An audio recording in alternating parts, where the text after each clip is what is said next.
Welcome back, folks, to another episode of the Three Man Weave College Basketball Show here, hosted by SBR. That's right, our friends at sportsbookreview.com. And before I go any further, let's give a shout out to them right at the top of the screen. Boom, sbrpicks.com/March-Madness. I think technically a hyphen, but it's kind of like a gimmick that we just call all dashes or all hyphens dashes. So we're just going to keep going with that. Yeah, I agree. I'm more with that. Make sure to check that out. Lots of information there, some write-ups, some picks from the crew at SBR. Always be sure to give them a visit, a click, and also a like. Hit the like button on this video. This is youtube.com/SBR Sports. Subscribe to that channel as well. I'm Jim. I'm here with Matt. I'm here with Ky. We're ready to talk another day of Sweet 16 games. These will be the Sunday games, fellas. Do you happen to have any takeaways from last night? Ky, I know there was some hot NIT action that you were glued to all evening. What did you see?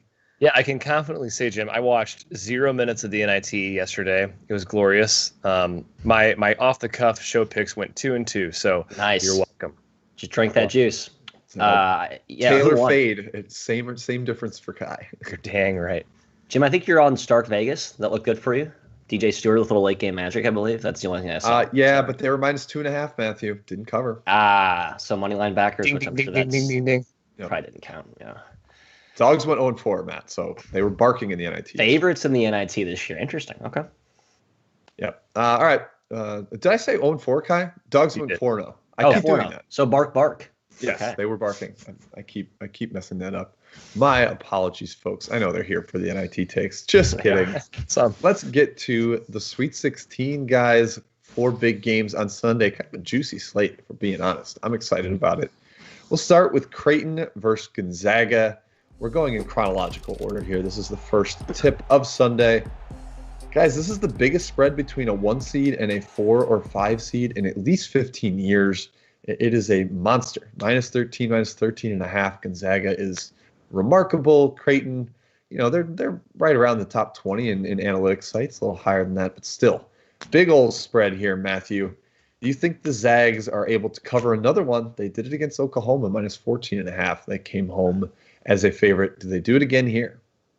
I'm going to be on Creighton here, Jim, and I'm not going to be on them very large because going against the best team in 15 years or perhaps longer just doesn't feel like a fun 2 hours for me. Let's spend my Sunday. But I think this line is awfully inflated. You want to just compare the Oklahoma line, which closed around, 14.5, 14. So basically you're saying the odds makers believe Creighton is only a point better than Oklahoma. I don't agree with that. I think this seems a little bit undervalued. Creighton without Harmon, too, which is... Right, exactly. That's true. That's a very good point. I just think that this Creighton team is a little bit undervalued, Ky. I've talked about how their offense, we really haven't seen them get to that, top 10 level, which I think we all know they're capable of playing to when they're making shots, the amount of playmakers they have, versatile, multi-positional. We saw glimpses of it in the Ohio game, and I think if they can continue that momentum, along with the stellar defense they play on the other end, I think Creighton has a chance to keep this within 10 points. Yeah, I don't think Creighton's top 10 team. I'd buy a 1-point spread against Oklahoma. They're certainly good. I just think they're in trouble against Gonzaga, who is elite.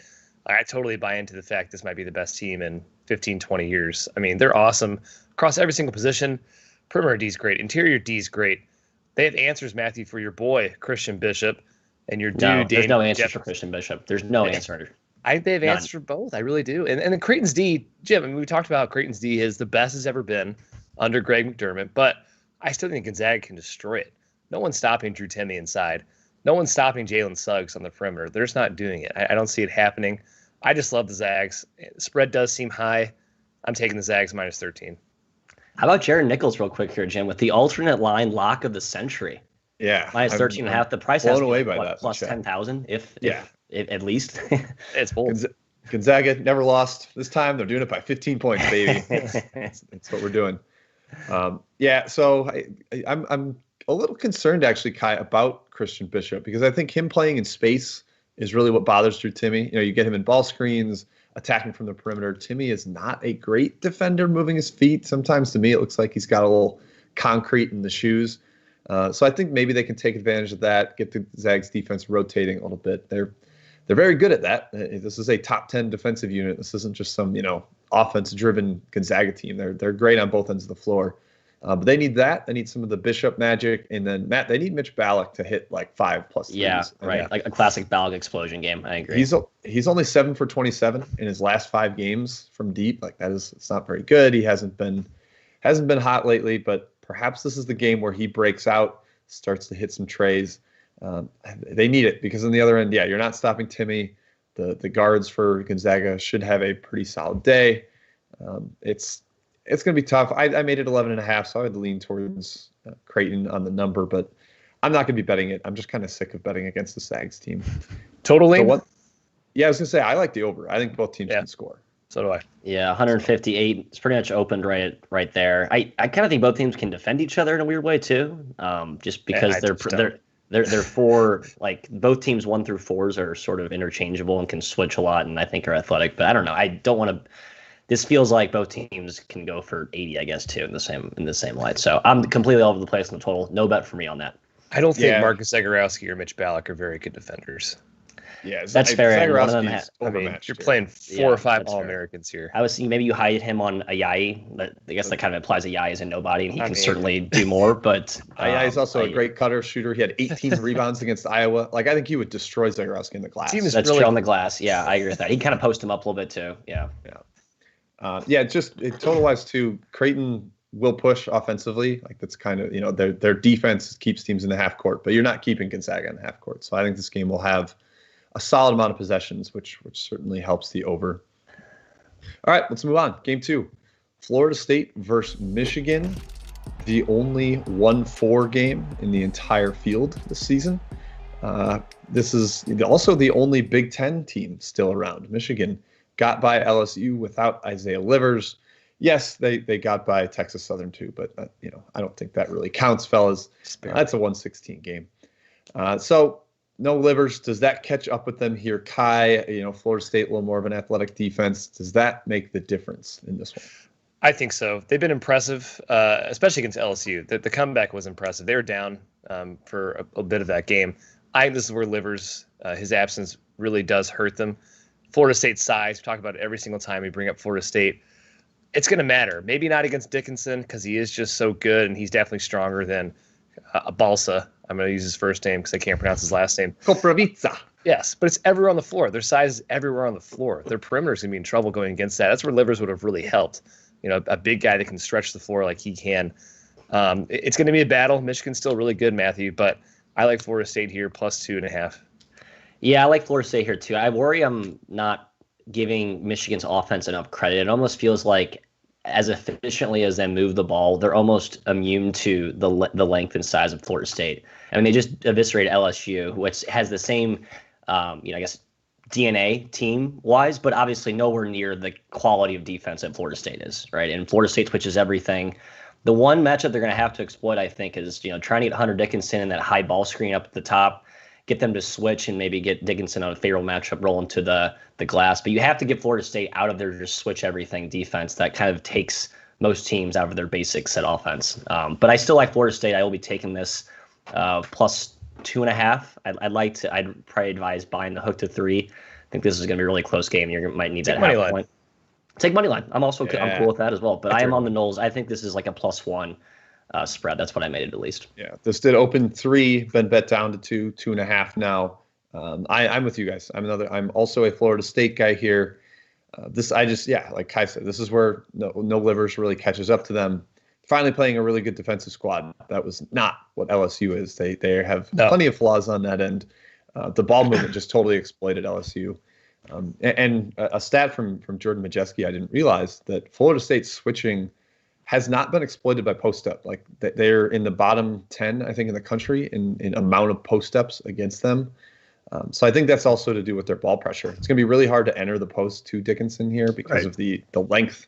Like Mike Smith's not just like pump faking and throwing a bounce pass. There's a lot of limbs in your way to get it there. Yeah, exactly. Exactly. So what about on the other end, guys? We worried at all about Florida State scoring against Michigan's defense? Because I feel like I haven't really dug into that end.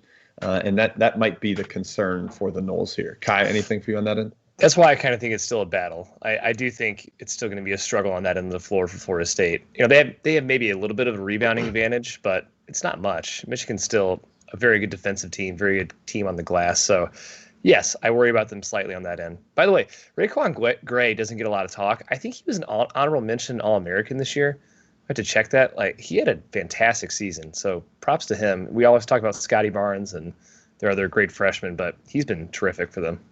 Yeah, our buddy Riley Davis pointed this out on Twitter. Jim, exactly, I had this in our preview. His as an initiator in pick and roll, he's so lethal. He's big, can come off that screen and use Scotty Barnes or one of the other bigs rolling in the basket. Good enough shooter that you have to respect that. Loosens up the defense, makes them stretch out. The one thing about Florida State, this is a top 20 3-point shooting team all season. Yeah. They've been sort of in a rut. The truth is somewhere in the middle, right? I don't think they're a close to 40% three-point shooting team. They're certainly better than the 27% we've seen them shoot the last few games. It's just crazy that Florida State, they're cut from the same cloth they usually are, except this year they actually have like a three-point shooting barrage here that if they click that on against Michigan, this one actually could get ugly. So I guess I see a wider range, a higher ceiling for Florida State in this matchup. Yeah, I mean, I honestly, like, the fact that they haven't hit shots has finally surprised me. I've been, I was saying FSU regression for probably the first 2.5 months of the season. Finally gave up, but now they've only hit 6 threes in 2 games so far this tournament. So I would expect them to start knocking down some triples here, particularly MJ Walker needs to come out of his shell. Don't have a lot of total take here, guys. Yep, I got nothing. Good for you, Ky. All right, next one. UCLA versus Alabama here. Massive tempo battle. UCLA definitely wants to play in the half court.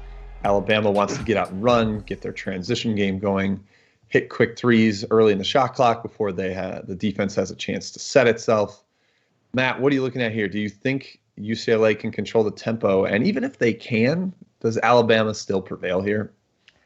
Yeah, I think this is Alabama in a runaway. I really do. It's just a tough spot for UCLA. It's not a great matchup. We've talked about how UCLA's identity shift has, moved from a typical Cronin team that plays through their bruising bigs to more of a wing-laden team that they play off Johnny Juzang and Jaime Jaquez, the killer Jays as they've been come to be called so far. And I think that's just not a recipe for success against Alabama, who has plenty of wings that will switch everything and that will be pretty much unbothered by any action that Cronin runs from the perimeter.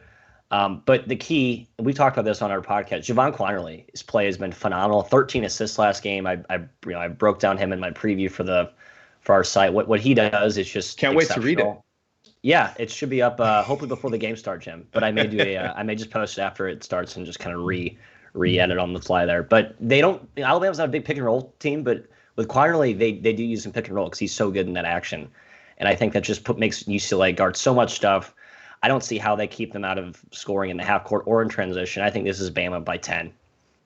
Yeah, I think Bama crushes them. In addition to the fact that I don't see UCLA stopping them. Their perimeter defense isn't that great. Alabama's been known to hit 14 to 15 threes in certain games. That could happen again in this game. They're also fantastic defensively. Third best team in the country. They lock down everywhere. UCLA has seen 3 really good defenses so far in this tournament. So I will give them credit for that. BYU, Abilene, and Michigan State, all top 50 defenses. But this Alabama defensive squad is elite. It's just next level. So I do think Alabama has significant advantages on both ends of the floor, Jim. I really like them here at -6.5. Yeah, this is by far the best set of guards that that UCLA has seen so far this tournament, and the biggest set of guards. I mean, Abilene Christian starts like 5'7", 5'10", 6 foot. And that's just a much better matchup for the UCLA big wing scorers that Matt mentioned. So, yeah, I'm leaning Alabama here too. Even if they can't get it up tempo, I think they can find shots in the half court, beat some of these UCLA defenders off the dribble. And they've got enough defensively that even if, UCLA is like, let's pound the ball into Cody Riley, try to wear them down in the paint. I think we might see the reemergence of Jordan Bruner after he played just 2 minutes last game. He can stand up as a post defender here. So, Jim, I think you were very astute to point out during Alabama's late run, they had some cracks. Like, I guess what does the not elite version of Bama look like? And does that version have are they vulnerable to getting upset here? The non-elite is when they're playing in the half court and they just can't beat you off the dribble. And so they start taking just challenge threes. They're like, well, we can't get to the rim and we're not creating drive and dish situations. So they're like, well, our offense says we have to take 3. So John Petty will take a step back with a hand in his face, and that ends up, being inefficient. That's how they suddenly go 7 for 30 from deep in a game, and people are like, well, the Tide, they live and die by the 3, so there you go. I would probably lean under just because of tempo here. We're at 145.5 opener, right around there, 146 in some places right now. I would lean towards the under, but betting the under in Alabama game, not very fun just because of the tempo that they can sometimes get it to and the shooting barrages that they can go on. Okay, let's get to game 4, guys. Oregon versus USC, a very, very interesting tilt here. There's been some bad blood already this week between the two in interviews. USC very bitter about the fact that they went 15-5 and lost the Pac-12 title to a team that went 14-4, whereas Oregon not very happy with what happened at USC last time. They got absolutely demolished. It was a complete butt kicking, if we're being honest. It was 15-0 to start. Oregon had 2 field goals in the first 10 minutes of play. It was just a really disgusting game for the Ducks. They did sort of get things going late. They cut it to 10 with 5 minutes left, but it never felt like they had a chance. Ky, is this a revenge in the offing for Oregon, or does USC's absurd length all over the floor take out that Oregon offense once again? Yeah, game 1 was atrocious. Oregon was shook. They were shook. We all had money on Oregon in that game. Yeah. Just a terrible, terrible performance by them. No Isaiah Mobley even in that game. It didn't matter. Who looks like as good as his brother right now. I mean, how he played last game, insane. Sorry, Ky, continue. That's okay. No Mobley, you're right. And they were in the midst of a tough scheduling spot. They were playing a lot of games in a short amount of days. Maybe if you want to throw that angle. I just think they were just surprised, like, whoa, USC's huge. That's not going to be a surprise anymore in this game. Dana Altman, terrific coach. I think he's going to have them ready for this one. Like Jim said, they got it going late. After that first 10 minutes, that was terrible. It was a tie game for the remainder of the game, remainder 30 minutes. Oregon can play with USC. Obviously, Matthew, USC size is a problem. But Oregon, they shoot well from the outside, and they have to shoot well probably to win this game. 15th in the country in three-point percentage. They're going to have to rely on it, obviously, a little bit more against USC size. I just like Dana Altman a lot more than Andy Enfield. I also don't believe USC is the 6th best team in the country. I agree. Where analytics have them right now, KenPom specifically, and maybe the lines makers are sort of using that as an anchor here. So I like Oregon +2. That's what I'll be on. Yeah, Ky, I will not be betting Oregon this matchup because I think the matchup concerns that we saw last game are not going to suddenly vanish, especially when you add another Mobley back in the mix. But I do think USC is a little bit overvalued at this point. You talk about how they're ranked 6th in the markets. They've been taking money pretty much every game. There just hasn't been really a good opponent that I feel confident in fading them with, right? Kansas with their issues last game, and then the Pac-12 can, sort of a topsy-turvy. I don't really love any of those teams, even though they've been awesome in the tournament so far. I think the next round is where I'd probably look to fade USC if they do prevail here. But if you want to get cute and sell Andy Enfield stock, I don't think this is the time to do it. Yeah, so Matt, this actually did open -2.5 USC, and it's down to 2 most places, even a couple 1.5s for Oregon. So the market is maybe looking at the Ducks here. I will say to the beginning of the last game, as shook as Oregon looked, they did miss some open threes, and USC did not. It was Tajay Eady show. You're right. Yeah. Hit 3 threes in the first 90 seconds of the game, and it was just like, okay, we're shell shocked. What do we do? How do we come back from this? And that's what happened last round, too. USC was on fire from deep. Isaiah Mobley had 4 threes in the first half, including a step back, shake and bake through the legs. Just, hey, I'm in the zone. They ended up 61% from beyond the arc against Kansas. And honestly, if you're Oregon, you're hoping they just try to do that again because it's not their game. Right. If they don't spend time trying to beat the pressure defenses that Altman's going to throw at them, the changing, trapping, mixed up stuff he's going to throw, then that's probably good for Oregon. One standout stat from that first game that I think will be very crucial here is Ethan Anderson, the USC point guard that I kind of dog sometimes. I think he's not great.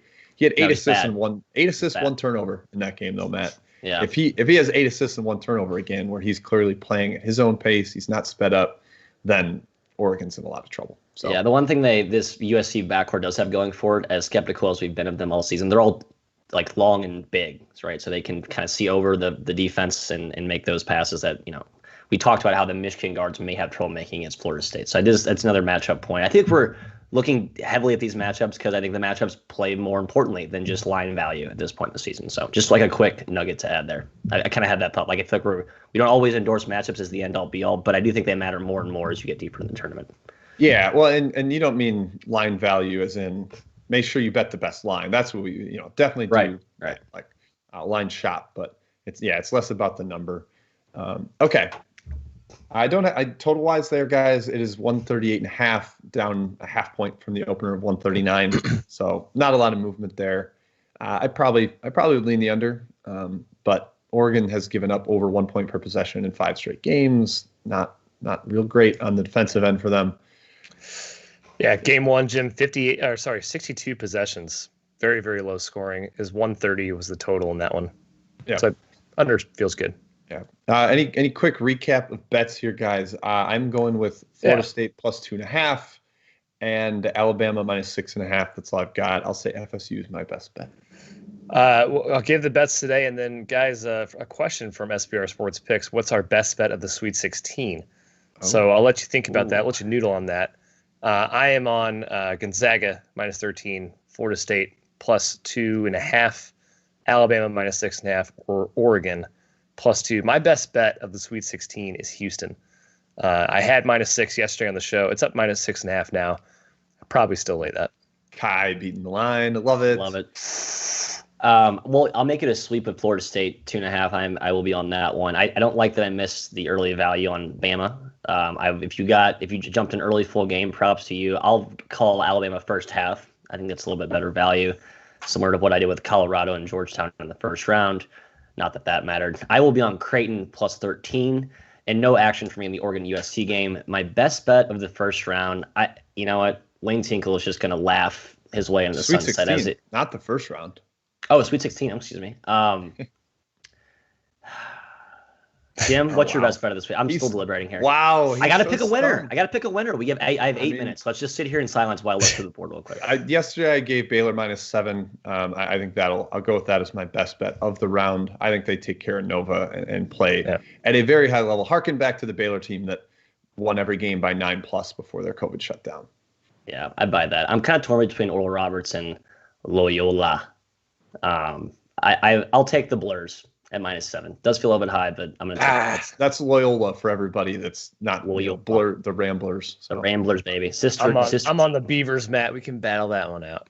We'll battle that one out internally. Ky, give me a 1-1 set of picks for the NIT on Saturday. We got Memphis, Colorado State, and Mississippi State, Louisiana Tech. Yeah, I'm a big coin flipper when it comes to NIT. All right, Colorado State plus 4.5. Boom. And I'll go Mississippi State minus 1.5. Boom. That's your 1-1 NIT picks. I'm with those. So Let's do this. I agree on both. Mississippi State's got guards to handle the pressure, and I like the Fighting Nico Medveds and the Rams. So make that a consensus Weave NIT slate. All right. Beautiful. Okay, I'll wrap this up, guys. Make sure to check out sbrpicks.com/March-Madness or March-Madness, whatever way you feel like saying it. The URL at the top of the screen there. Make sure to hit the like button on this video on your way out. Subscribe to the YouTube channel. That is youtube.com/SBRsports. And one last reminder, we will be back with a quick Monday show and Tuesday show previewing the 2 Elite 8 games of the day. Lots to talk about there. Probably not long shows. Hard to get a lot of juice out of 2 games, but we'll get into as much depth as possible. So make sure to check that out. Until then, enjoy these Sweet 16 games, folks. Have a great weekend.